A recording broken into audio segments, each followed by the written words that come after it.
16 साल के अमन नाम के एगो लड़का जेकरा 10th पास कैला के बाद ओकर घर वाला IIT की तैयारी करेला कोटा भेज देलक। हिला ओकर घर वाला 5 लाख रुपया के लोन भी लेलक ताकि अमन के पढ़ाई लिखाई में कोनो दिक्कत ना होखे। पर भाई अमन के वहाँ पहुँचला के बाद 3-4 महीना के मेहनत पर भी IIT के जो प्रैक्टिस टेस्ट होकले अमन से उहो ना निकलक। यही से ओकर घर वाला प्रेशर डाले लागल कि सही से पढ़ाई करा। कोचिंग वाला के प्रेशर के बारे में तो पूछबे मत करा। यही कारण से जल्दी अमन डिप्रेशन में चल गेल। ओकर माथा में अजीबोगरीब ख्याल आवे लागल, जैसे घरे कर्जा बढ़ गेल, हमरा से प्रैक्टिस टेस्ट भी क्लियर नहीं हो पाई, पापा के साथ साथ घर की स्थिति भी डोल गेल बा, हम का करूं, हमरा से कुछो नहीं के होई वगैरह वगैरह। इतना सोचला के बाद एक दिन जब ओकर दोस्त सब ओकर रूम पर गेल तो उ सुसाइड कर लेल रहे, माने अमन फंसरी लगा लेल रहे। बताओ ई कैला से ओकर प्रॉब्लम सही हो गेल? बिल्कुल ना। अगर कोचिंग वाला से अमन के दूसरा रास्ता बताई कि छोरा तोरा से ना हो पोई बता हई कलिया, काहे टेंशन ली बरा, तो अमन आज जिंदा होई। लेकिन कोचिंग वाला ऐसा ना कैला। तो चला आज तोनी के यही कोचिंग से के दूसर का सच्चाई बताविले जन तोनी नहीं खा जाने। सबसे पहले ये जाना कि आखिर कोचिंग वाला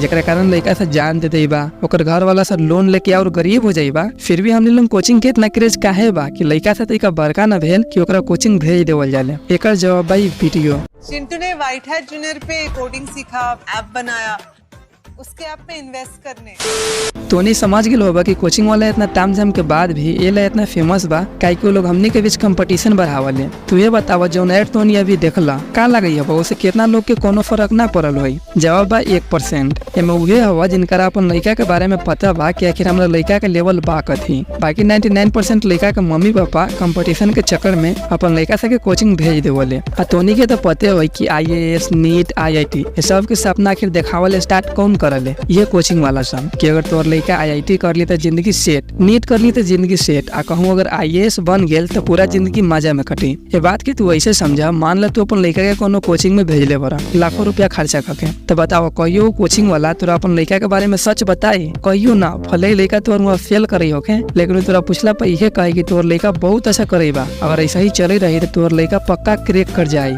देखा ये बात जितना जल्दी समझ जा कि कोचिंग वाला से फिलहाल एगो बिजनेस बा, एगो में हुमचा के कंपटीशन बा, सब एक दूसरे के काटे लागल रहले। कोनो लड़का अगर टॉप करी ना तो ओकरा पीछे कोचिंग वाला से पड़ जाले कि लड़का से के मम्मी पापा के फंसावे में आसानी हुई। लास्ट में तो उन्हीं से वो सवाल पूछी ले जो लड़का टॉप करले कभी ओकर हिस्ट्री जाने की कोशिश कैले बरा कि आखिर शुरू से ही पढ़े में कैसन रहे? ना कैले होबा, काहे कि जितना लड़का से टॉप करले वो असल में पहले ही से पढ़े में ठीक ठाक रहले। यहाँ तक कि ओकरा बाकी लड़का से अलग बैच में पढ़ावल जाले, काहे कि ओकरा से उम्मीद रहले कोचिंग के टॉप करे के। और टॉप कैला से का होई? पोस्टर में नाम, हर एक जगह ऐड। फिर लड़का से के मम्मी पापा के कंपटीशन के चक्कर में वो कोचिंग में भारी संख्या में एडमिशन आइए तो कोचिंग वाला से चाह ले। भाई अगर इतने दम बा कोचिंग वाला में तो उनका लंग से हमेशा 5-10 लड़का टॉप काहे करले? आ इतने दम बा तो 30 से 35% नंबर वाला के टॉप करा के काहे ना दिखा देवले? इससे ओकरा और फायदा होई। पर ऐसे ना हो पावले काहे कि बहुत ज्यादा मुश्किल बा। तो नहीं सोची होबे कि 5-10 लड़का टॉप ना करले, उससे ज्यादा करले। तो भाई सब हम रेशियो के बात कर लिया, अगर उसे ज्यादा करे हुई ना तो कोचिंग में बहुत ज्यादा लड़का हुई। लास्ट में हम ये काम की तोनी के अपना लड़का से के बारे में पता होके चाहिए कि आखिर ओकर लेवल बा कथी। हर लड़का यूनिक होखले, यही से ओकरा दूसरा के देखा देखी काम करेला फोर्स ना करा, ओकरा से उहे काम करावा जे करे में ओकरा मजा होई होखे।